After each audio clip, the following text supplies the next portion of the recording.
You ask Tiger to solve. This deals with linear equations with one unknown. The final result is k equals 6.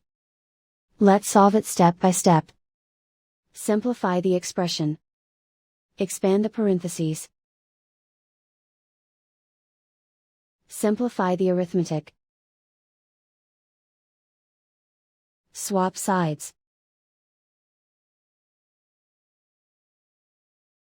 Group all constants on the right side of the equation. Add 20 to both sides. Simplify the arithmetic.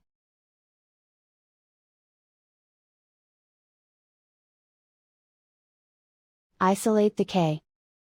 Divide both sides by 2. Simplify the fraction. Find the greatest common factor of the numerator and denominator. Factor out and cancel the greatest common factor. And so the final result is k equals 6.